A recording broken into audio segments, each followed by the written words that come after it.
राधे राधे दोस्तों, आप सभी का मेरे चैनल व्रत एंड पर में स्वागत करती हूँ। दोस्तों, 6 तारीख को शरद पूर्णिमा है और 6 तारीख को ही शरद पूर्णिमा के दिन मिथिलांचल में कोजागरा मनाया जाता है। इस कोजागरा में क्या होता है, किस तरह से ये त्योहार मनाया जाता है, ये सब मैंने अपने वीडियो में आप लोगों के साथ शेयर कर चुकी हूँ। मेरे चैनल पे जाके आप उसे पूरा देख सकते हैं। बने मनोरंजन और बहुत ही मतलब भावना भी जुड़ी होती है दोस्तों।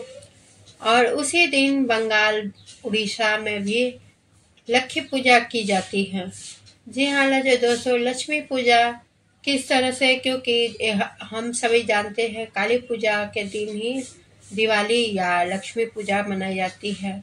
एक लक्ष्मी पूजा दोस्तों शरद पूर्णिमा के दिन भी मनाई जाती है, जो बंगाल के बंगाली और उड़ीसा के तरफ के लोगों का यह त्योहार मनता है दोस्तों। और ये किस तरह से मनाई जाती है, ये सब मैं सब आपके लोगों के साथ शेयर करती हूँ। भारत में मनाई जाने वाली अनेक पूर्णिमाओं में से एक शरद पूर्णिमा अपनी आध्यात्मिक गहराई, सांस्कृतिक समृद्धि और स्वास्थ्य संबंधी महत्व के कारण विशेष महत्व रखता है। दोस्तों, मैं ये लक्ष्मी पूजा जो बंगाली में मनाई जाती है, किताबी के साथ साथ मैं आंखों देखी हाल भी मैं आप सभी को कहूंगी जो किस तरह से मनाई जाती है। इस बार शरद पूर्णिमा सोमवार 6 अक्टूबर को मनाई जाएगी। यह फसल पूर्णिमा जो मानसून के अंत और शरद पूर्णिमा के आरंभिक का प्रतीक है। इसे कोजागरी पूर्णिमा के नाम से भी जाना जाता है और यह देवी लक्ष्मी, भगवान श्री कृष्ण और चंद्रमा की आरोग्यकारी शक्ति से जुड़ी है। भक्ति, कल्याण और संस्कृति समृद्धि का संयोजन शरद पूर्णिमा को समग्र त्योहार बनाता है जो शरीर, मन और आत्मा को जोड़ता है। हम शरद पूर्णिमा क्यों मनाते हैं और जीवन में विभिन्न पहलुओं में से त्योहार का क्या महत्व है, ये सब वीडियो में आगे देखें। पूरे वीडियो को देखें। शरद पूर्णिमा हिंदू पौराणिक कथाओं और परंपराओं में गहराई से निहित है। ऐसा माना जाता है कि इस रात देवी लक्ष्मी पृथ्वी पर अवतरित हुई थी और इन भक्तों पर धन, समृद्धि और सुख का आशीर्वाद देती है जो जागते रहते हैं और उनकी पूजा करते हैं। इसलिए इस रात को कोजागरी पूर्णिमा भी कहा जाता है, जो संस्कृत शब्द को जागृति से बना है, जिसका अर्थ है कौन जाग रहा है। एक अन्य महत्वपूर्ण मान्यता शरद पूर्णिमा को भगवान कृष्ण से जोड़ती है, जिन्होंने उसी रात चांदनी में राधा और गोपियों के साथ दिव्य महारास रचाया था। इसलिए वैष्णव परंपरा में यह दिव्य प्रेम, भक्ति और आध्यात्मिक परमानंद का प्रतीक है। इस दिन लोग उपवास रखते हैं, लक्ष्मी पूजा करते हैं और पूरी रात जागते हैं, यह मानते हुए कि देवी लक्ष्मी विशेष रूप से उन लोगों को आशीर्वाद देती है जो इस शुभ अवसर पर भक्ति दिखाते हैं। शरद पूर्णिमा को स्वास्थ्य और आरोग्य का पर्व भी माना जाता है। आयुर्वेद के अनुसार इस रात की चांदनी में विशेष औषधीय गुण होते हैं, क्योंकि यह वर्ष की सबसे चमत्कार और दीप्तिमान पूर्णिमा होती है। ऐसा माना जाता है कि चंद्रमा के शीतकालीन की किरणें प्राकृतिक चिकित्सा का काम करती है, मन को शांत रखती है और शरीर को पोषण देती है। इस दिन पारंपरिक रूप से लोग खीर बनाकर उसे रात भर चांदनी में रखते हैं। अगली सुबह इस खीर को प्रसाद के रूप में ग्रहण किया जाता है। माना जाता है कि इसमें चंद्रमा की आरोग्यकारी ऊर्जा समाहित होती है। आयुर्वेदिक विशेषज्ञों का कहना है कि ऐसा चंद्रमा युक्त भोजन पाचन में सुधार, रोग प्रतिरोधक क्षमता को बढ़ावा देने और मानसून के बाद शरीर की आंतरिक गर्मी को शांत करने में मदद करता है। इसके अलावा शरद पूर्णिमा पर चांदनी को देखने से तनाव कम होता है, मानसिक स्पष्टता बढ़ती है और भावनाओं से संतुलन आता है। इसमें यह एक ऐसा पर्व बना जाता है जो आध्यात्मिक और शारीरिक दोनों तरह से स्वास्थ्य को बढ़ावा देता है।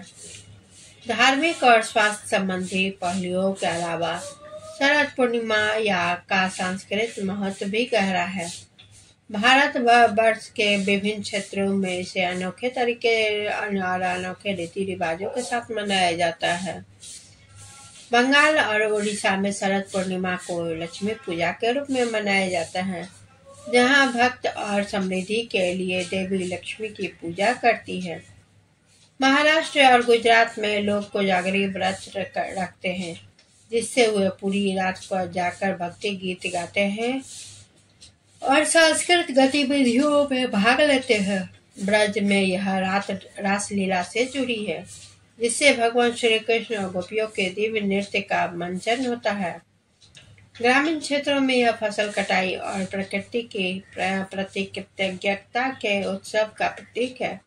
इस प्रकार शरद पूर्णिमा भक्ति, परंपरा और सामाजिक सुख का एक साथ लेती है, जिसे एक महत्वपूर्ण सांस्कृतिक उत्सव में बन जाता है। दोस्तों, बंगाल के लक्ष्मी पूजा का विशेष महत्व इस प्रकार है। दोस्तों, उस दिन बंगाल के जितने बंगाली संप्रदाय के लोग रहते हैं, वो मिट्टी के लक्ष्मी, सिर्फ लक्ष्मी जी की ही पूजा होती है। इसमें गणेश जी के लोगों को पूजा नहीं करते हैं। सिर्फ लक्ष्मी जी की मूर्ति लाई जाती है बाजार से, और घर में विभिन्न तरह का मिष्ठान तो बनते हैं, लेकिन इस दिन विशेष रूप से नारियल के लड्डू का विशेष महत्व है। और नारियल के लड्डू से मतलब कि वो विशेष प्रकार का एक मिठाई में महत्व रखा जाता है, और सभी के घरों में नारियल का लड्डू विशेष प्रकार से एक मिष्ठान के रूप में आयोजन किया जाता है।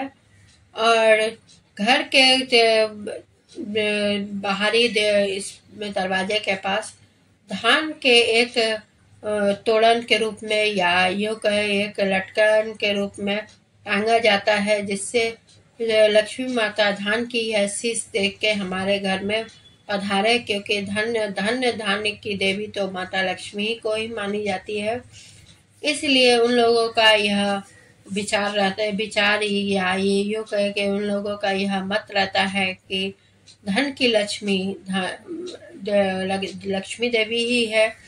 इसलिए धान की जो शीश होती है, उस शीश को दरवाजे पर टांगा जाता है, जिससे लक्ष्मी जी की नज़र हमारे दरवाजे पे ही प्रथम पड़े। उस तरह का एक मतलब मानसिक कहे या भक्ति कहे, इस तरह से उन लोगों का भाव रहता है। और पुरोहित को बुलाकर घर में पूजा करवाते हैं, और सभी के घर में प्रसाद खोई, जिसे हम लोग